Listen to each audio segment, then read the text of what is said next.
Kita menuju ke Mas Hanta. Mas Hanta, tadi Mas Ciko menyampaikan ya, memang informasi yang beredar yang Mas Ciko dan juga teman-teman PDI Perjuangan lainnya dapatkan ya, memang Anies ada di kantor DPP PDI Perjuangan di saat Bu Mega mengumumkan calon kepala daerah yang akan diusung PDI Perjuangan. Itu kenapa Mas? Apakah memang awalnya ingin diusung oleh PDI Perjuangan atau gimana? Menurut Mas Hanta? Ya, saya mencoba membaca dari luar, tentu ada dua perspektif, ada dua faktor internal dan eksternal. Dari internal PDI Perjuangan bisa dibaca mungkin soal Cagup. Nah, memang menguat di Anies Baswedan. Saya menduga juga karena Anies. Nah, mungkin Anies yang akan diusung. Tapi bisa jadi ada kesepakatan yang belum tercapai tentang komitmen dan sebagainya. Bisa jadi itu. Yang kedua adalah bisa jadi dari komposisinya. Kalau satu Cagup, ini Cawagupnya. Apakah Rano Karno yang santer kuat atau ada terkoreksi nama-nama yang lain akan diusung di sisi ini, Vita. Nah, yang menarik adalah faktor eksternal. Tadi Mas Ciko sudah menyinggung, faktor eksternal itu bisa jadi ada strategi untuk ke publiknya, cara mengumumkan, mempublishnya kepada publik supaya memiliki efek kejut yang lebih klimaks, lebih meledak, karena ada Jawa Timur yang ditunggu-tunggu siapa yang akan menjadi lawan Bu Kofifa dan Mas Emil Dardak, dan juga di Jawa Barat pasti ditunggu siapa akan melawan Deddy Mulyadi. Jakarta akan diserangkaikan dengan dua daerah besar lumbung pemilih terbesar di Indonesia. Jakarta gengsi tertinggi barometer politik Indonesia, dan itu kan bisa meledak isunya yang paling ditunggu. Atau faktor eksternal yang lainnya, Mas Ciko yang bisa menjawab tentunya. Kalau ada faktor-faktor eksternal lainnya yang lobby-lobby supaya apa yang terjadi, karena ada faktor Anies. Agar Anies tidak maju dan sebagainya, kita tidak tahu. Faktor itu sangat mungkin terjadi dalam dinamika politik dalam waktu dekat ini. Nah, yang menarik selain itu adalah, Vita, menurut saya semakin kentara kuat ya. Ini kita lihat gambarnya, Mas Anies sudah menggunakan batik merah, berpamitan dengan ibunya, dan sudah ke PDI Perjuangan. Kan kemungkinan Anies ini, kalau tidak ada perubahan, kecuali ada sesuatu yang membuat PDI Perjuangan berubah. Saya melihat mengapa ini akhirnya terjadi. Padahal sebagian mengatakan keduanya kan diametral, habitat politiknya beda dan seterusnya. Satu, pertimbangan elektoralis, yang kedua pertimbangan strategis, dan yang ketiga pertimbangan teknis. Pertimbangan secara elektoralis apa? Karena PDI Perjuangan tentu membutuhkan figur yang prospektif secara elektoral. Dan Anies kita tahu memiliki elektabilitas yang tinggi, selain Ridwan Kamil tentunya. Cukup tinggi dan kompetitif, melampaui Ridwan Kamil per hari ini sebagai incumbent.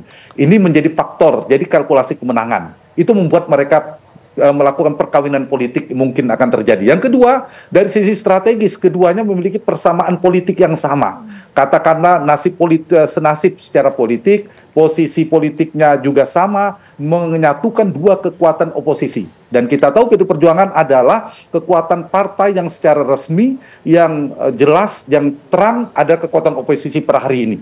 Dan Anies Baswedan adalah salah satu representasi kekuatan politik oposisi itu. Nah, kalau dua kekuatan oposisi tanda petik ini kemudian melakukan konsolidasi, menyatu menjadi kekuatan yang besar. Jadi dalam adigium sederhananya, lawannya musuh kita adalah kawan kita di dalam politik. Nah, karena itu keduanya memiliki lawan politik yang sama. Apa Kim Plus yang terkonsolidasi, yang sudah mengusung Ridwan Kamil, dan tentu ada figur Pak Jokowi, Pak Prabowo dan sebagainya. Dan terakhir yang satu lagi adalah alasan teknis, simbiosis politik mutualisme keduanya. Anies Baswedan punya elektabilitas tapi tidak punya boarding pass. Dan satu-satunya PDI Perjuangan yang bisa menjadi opsi bagi Anies Baswedan. Sebaliknya, PDI Perjuangan memiliki boarding pass yang strategis setelah putusan MK, tetapi membutuhkan figur yang secara elektabilitas kuat. Jadi perkawinan antara elektabilitas dan boarding pass mempertemukan mereka. Baik, dari Mas Hanta kita ke Bang Doli. Bang Doli, kapan Kim Plus ini akan mendaftarkan Ridwan Kamil dan Suswono ke KPUD Jakarta? Ya, kita kan masih punya waktu 2 hari ya. Pembukanya baru besok, nanti itu tanggal 29. Nanti kita lihatlah mana yang paling yang paling strategis.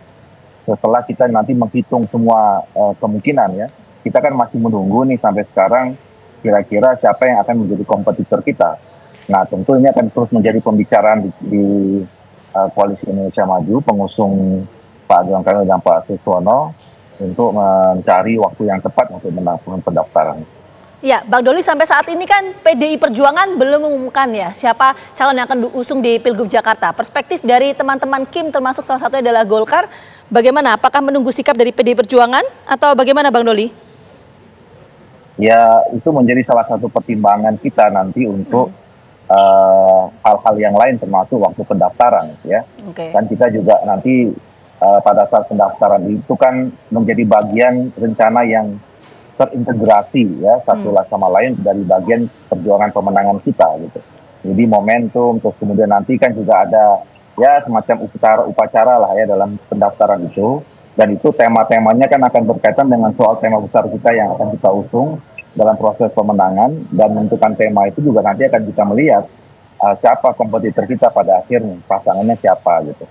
Dan sekarang kan tinggal kita menunggu satu-satunya yang memungkinkan untuk juga mencalonkan pasangan itu kan adalah Pak Ciko dan kawan-kawan ya, di PDI Perjuangan. Baik, tapi dari Kim sendiri apakah masih solid untuk mendukung Ridwan Kamil dan Suswono? Dijawab sesaat lagi Bang, usai jeda tetaplah di Kabar Petang. Anda kembali di Kabar Petang, kita ke Bang Ciko. Bang Ciko, yang pertama yang ditanyakan lagi yang tadi belum clear adalah alasan kenapa tidak mengumumkan Anies Baswedan dari PDIP itu satu. Yang kedua, kami memiliki foto Anies ini bareng Rano Karno. Jadi sudah fix kah Anies bareng Rano Karno atau memang Rano Karno ini masih untuk wakil sendiri masih diformulasikan lagi untuk mencari yang lain? Kalau belum diumumkan, memang belum fix apa-apa yang terkait dengan calon gubernur maupun calon wakil gubernurnya. Tetapi tentu harus saya sampaikan di sini bahwa komunikasi dengan Mas Anies, hubungan-hubungan personal juga antara senior-senior di PDI Perjuangan dengan Mas Anies itu berlangsung dengan smooth ya, sangat baik, mulus, semuanya tidak ada masalah. Tetapi tinggal finalisasi aja. Tapi betul, ada betulnya juga. Apakah masih ada bongkar pasang? Ya betul, karena memang itu yang tadi saya sampaikan, bahwa kami itu kadang-kadang direpotkan dalam tanda kutip ya, sebagai partai kader, tentunya punya kader-kader yang mumpuni, punya pengalaman dan rekam jejak, dan tentunya punya semangat yang luar biasa untuk bisa berkontribusi bagi bangsa dan negara. Artinya untuk mengerucutkan satu nama dari beberapa kader yang ada di internal aja kita juga kesulitan. Tapi pastinya kan kita harus mengumumkan dalam waktu dekat. Pastinya kita harus mendaftarkan. Dan tidak mungkin PDI Perjuangan tidak akan mengusung cagup maupun cawagup.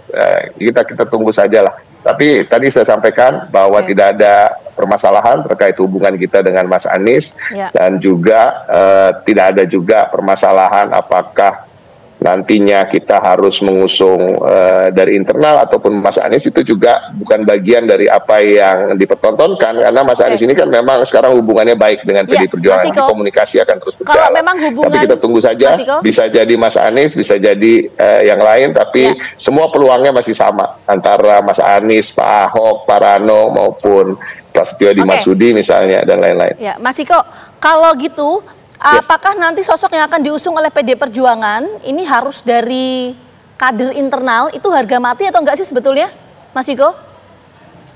Kami sebagai partai politik tidak pernah memberikan syarat mutlak hal-hal seperti itu. Cuma tentunya bagi kami, kalau memang sudah sepakat, setuju dengan ideologi yang kami perjuangkan, sudah satu garis dalam perjuangan, sudah menjiwai apa yang menjadi ajaran-ajaran dari Soekarno, Bapak Bangsa, dan juga proklamator kita, apa salahnya untuk bergabungan, kita gitu aja. Sudah ada ajakan belum dari teman-teman PD Perjuangan ke Mas Anies misalnya untuk gabung dengan PD Perjuangan? Singkat, Mas Ciko.